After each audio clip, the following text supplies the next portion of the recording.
Assalamualaikum warahmatullahi wabarakatuh. Dalam video ini akan menjelaskan tentang cara menerapkan ilmu tajwid pada Al-Quran, Quran surat Al-Fatihah ayat yang ketiga. Nah, di sini ada kalimat atau ada ayat ketiga Quran surat Al-Fatihah yang berbunyi Ar-Rahmanir Rahim. Oke. Nah, di sini pertama ada alif lam. Di lafaz Ar-Rahman di situ ada hukum alif lam, ya. Alif lam ini merupakan alif lam apa? Karena dalam hukum tajwid, hukum alif lam itu terbagi ke dalam dua bagian. Yang pertama ada yang disebut dengan alif lam samsiyah, yang kedua alif lam qamariyah. Adapun cara membacanya ini berbeda. Alif lam samsiyah itu dibacanya harus idgham, dan alif lam qamariyah dibacanya harus idhar. Ada berapakah huruf alif lam samsiyah? Ada 14, yaitu to, sa, so, ro, ta, do, za, nun,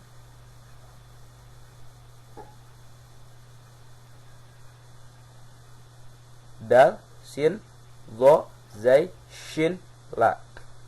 Nah, ini adalah huruf-huruf alif lam syamsiah, yang mana kita lihat lagi ke atas ke ayat ketiga Quran surat Al-Fatihah. Di situ ada alif lam bertemu dengan huruf ro. Nah, huruf ro itu adalah huruf samsiah. Kemudian ciri alif lam samsiah itu huruf ro-nya atau huruf samsiahnya itu ada tasdidnya di atasnya. Nah, seperti itu ya. Cirinya huruf samsiahnya ada tasdidnya. Nah, maka ketika ada alif lam bertemu dengan huruf ro, ini harus dibaca idgham. Ar. Jadi dimasukkan ya. Ar. Nah, ar. Karena ini adalah huruf ro, maka huruf ro dikasih harkat fathah atau sebelumnya berharokat fathah. Ini membaca ro-nya harus tafhim. Ar. Nah, ar-roh, ar-roh. Nah, seperti itu ya. Oke, selanjutnya di sini ada ha sukun ya, huruf ha. Nah, ha ini, ya, ha sukun ini adalah berbunyi bersih. Ketika kita menyebutkan ha, maka kedengarannya adalah bersih. Rah, maka terdengarannya adalah bersih, lembut. Dan untuk makhraj huruf ini, huruf ha ini keluarnya dari tengah-tengah tenggorokan. Kalau dalam bahasa Arabnya disebut wastul halqi ya, keluarnya dari tenggorokan yang paling tengah. Nah, kemudian untuk sifat huruf ini, sifat huruf ha ini adalah hamas ya, yang artinya ketika kita menyebutkan huruf ha, maka ada aliran napas yang keluar, ha. Coba kalian rasakan ketika kita menyebutkan huruf ha, lalu di depan mulut kita pasang pasang tangan ya. Nah, pasang tangan, coba rasakan ha, apalagi rah ya. Ini ada ngalirnya nafas, maka huruf ha ini adalah termasuk sifat huruf hamas ya. Ada berapakah jumlah huruf hamas? Nah, ini ada 10, salah satunya adalah ha. Dan untuk huruf hamas ini dikumpulkan dalam lafaz fahasahu syahsun sakat. Ini adalah kumpulan huruf hamas. Ketika kita mau menghafalkan, maka ingat lafaz ini ya, fahasahu syahsun sakat. Oke, selanjutnya yang digaris bawahi di situ ada mim berharokat fathah berdiri. Nah, ketika ada huruf mim berharokat fathah berdiri, ini apa namanya? Ini adalah dibaca dua harokat ya. Nah, dan disebut dalam hukum tajwidnya adalah mad tabi'i. Ya, ini mad tabi'i atau mad asli, dan dibacanya harus dua harokat. Ar-Rahmani. Nah, ada dua harokat, dua ketukan cara membacanya. Oke, selanjutnya di situ ada hukum alif lam. Ya, ada hukum alif lam kembali. Di sini adalah alif lam apa? Alif lam syamsiah ya. Ini adalah alif lam syamsiah. Kemudian cirinya alif lam syamsiah itu tadi kan huruf ro-nya atau huruf syamsiahnya itu adalah ada tasdidnya di atas. Oke, seperti itu, dan dibacanya harus idgham. Itu memasukkan bunyi huruf nun ya. Di sini kan di garis bawahnya di situ ada nun, kemudian ada alif lam, dan di depan alif lam ada huruf ro. Nah, jadi di sini adalah memasukkan bunyi huruf nun kepada huruf ro, seakan-akan alif lamnya tidak terbaca, ya, seakan-akan alif lamnya tidak terbaca, nir, padahal ada di tengah-tengahnya, ya, itu. Nah, inilah yang disebut dengan alif lam syamsiah. Jadi cara membacanya adalah alif cara membacanya yaitu dengan idgham, ya, memasukkan. Dan huruf syamsiah itu ada 14, ya, yang tadi sudah disebutkan, dan huruf ro-nya adalah huruf syamsiah di sini adalah huruf ro, ya. Di situ ada alif lam bertemu dengan huruf ro, maka dibacanya harus idgham. Dan ini hukum tajwidnya adalah disebut dengan alif lam syamsiah. Oke, seperti selanjutnya di sini di kalimat terakhir ada ar-rahimi. Nah, di situ adalah hukum mad arid disukun. Bagaimana caranya bisa terjadi hukum mad arid disukun? Karena di situ ada hukum apa? Ada huruf mad, ya. Huruf madnya adalah huruf ya. Ada berapakah jumlah seluruh huruf mad? Ada 3, ya. Nah, di sini yaitu yang disebut dengan mad tobi tadi, ya. Bahwa huruf mad itu ada hamzah atau alif, waw, dan ya. Nah, adapun di dalam ar-rahimi di situ adalah huruf madnya adalah huruf ya. Nah, bisa terjadi atau bisa menjadi hukum mad arid sukun itu karena di akhir kalimat dan diwakofkan. Jadi di depan huruf mad, ya, di depan huruf mad itu ada huruf yang disukunkan karena wakof. Asalnya ar-rahimi. Nah, ini kan awalnya ar-rahimi. Karena wakof atau karena berhenti, maka mim yang berharokat kasroh tadi yang berbunyi mim, mi, ya, ar-rahimi. Nah, mi-nya kita buang, ya, seolah-olah tidak terbaca, diharkatkan, ya, tetapi dibacanya adalah dengan cara sukun. Contohnya ar-rahim, ar-rahim. Asalnya ar-rahimi, wakof jadi ar-rahim. Nah, inilah yang disebut dengan mad arid disukun. Nah, adapun cara membacanya itu bisa 2 harokat, 4 harokat, dan 6 harokat. Tetapi ketika kita membaca itu harus istiqomah, ya. Kalau misalkan ketika membaca satu per ayat dalam Al-Quran, kita membaca mad arid disukunnya adalah 2 harokat, maka ketika ayat berikutnya harus 2 harokat lagi. Kalau kita misalkan mau membaca dalam setiap akhir kalimat misalkan 4 harokat, maka ketika membaca kalimat kedepannya juga tetap harus 4 harokat. Apabila kita mau panjang 6 harokat, maka kalimat ayat 1, ayat 2, ayat 3, ayat 4 ketika menemukan mad arid disukun, membacanya harus terus 6 harokat. Jadi harus harus konsisten, ya. Mau 2 harokat, 2 harokat, atau mau 4 harokat terus 4 harokat, atau mau 6 harokat setiap akhir ayatnya tetap 6 harokat. Nah, seperti itu. Jangan ketika kita membaca pada ayat ketiga misalkan surat Al-Fatihah 2 harokat, ketika membaca Malik Yaumiddin di situ jadi 4 harokat dinnya, dan selanjutnya. Jadi harus istiqomah, harus konsisten.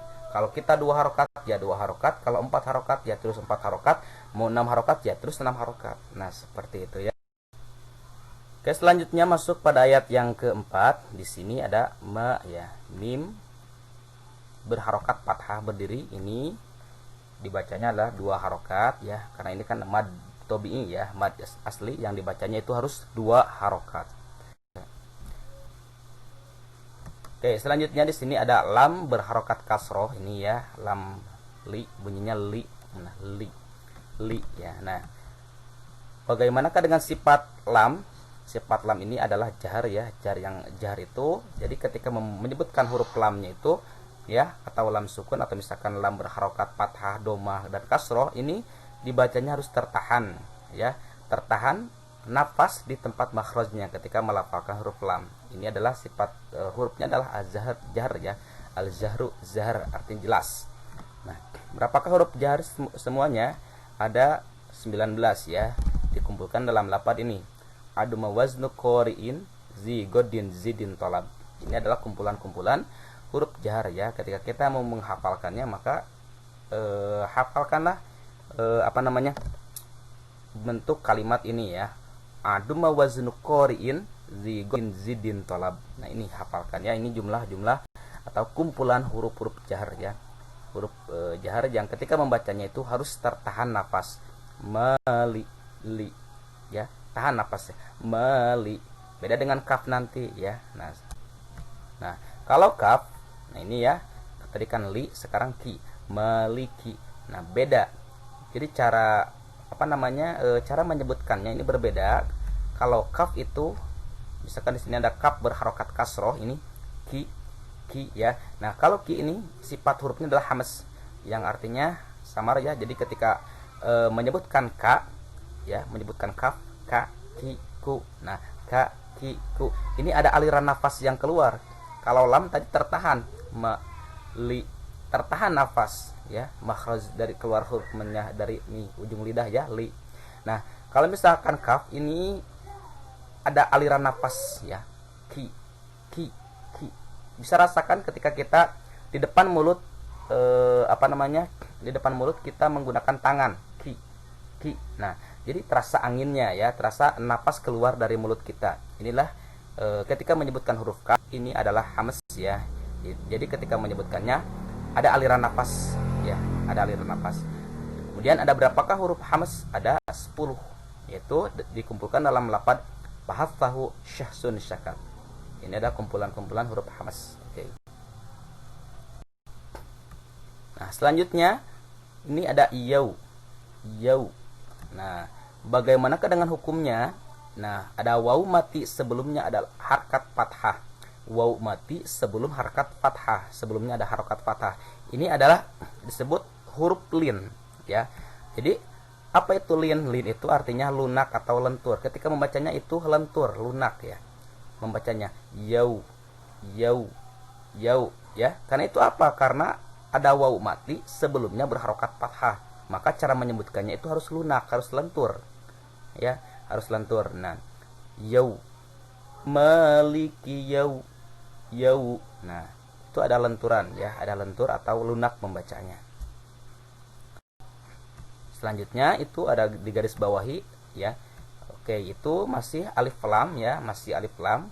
Pokoknya ingat setiap ada alif lam itu dibacanya bisa dibaca jelas, bisa dibaca memasukkan ya, dibaca idgham atau dibaca idhar. Nah, ini hukum alif lam. Alif lamnya apa? Alif lam syamsiah, karena di situ ada hukum alif lam bertemu dengan huruf dal. Dan di atas dal itu cirinya ada tasdidnya. Karena kan setiap disebut huruf syamsiah atau alif lam ketika bertemu dengan huruf dal, maka huruf syamsiahnya itu ada tasdid cirinya ya. Nah, dan dibacanya harus idgham, yaitu memasukkan bunyi. Kalau misalkan di sini middin, berarti memasukkan bunyi huruf mim kepada huruf dal, seolah-olah di tengahnya ada alif lam tidak terbaca. Middin, yau, yaumid, mid. Nah, mid ya, ada mid. Nah, seperti itu. Dan huruf huruf syamsiahnya ada huruf dal. Alif lam bertemu dengan huruf dal. Selanjutnya yang terakhir di sini ada kata kalimat ad-dini. Kalau misalkan di wasol ad-dini. Nah, ini hukumnya apa? Mad arid lisukun ya. Nah, ketika ada huruf mad tabi'i di depannya ada huruf yang disukunkan karena berhenti, yang tadinya ad-dini, ad-dini, yaumiddini. Karena misalkan di sini waqaf berhenti, maka nun berharokat kasrohnya ini diganti dengan sukun, middin. Nah ya, ini asalnya ad-dini, karena waqaf karena berhenti maka ad-din. Jadi nunnya disukunkan. Seperti itu ya. Cara membacanya ini harus istiqomah, harus konsisten. Kalau mau 2 ya 2, kalau 4 ya 4, kalau 6 ya 6 ya. Jadi gitu. Oke. Inilah yang terakhir dalam penjelasan video ya di Quran Surat Al-Fatihah ayat ke-1 dan ayat ke-4. Silakan dipahami. Insyaallah kita lanjutkan pada video berikutnya. Sekian. Assalamualaikum warahmatullahi wabarakatuh.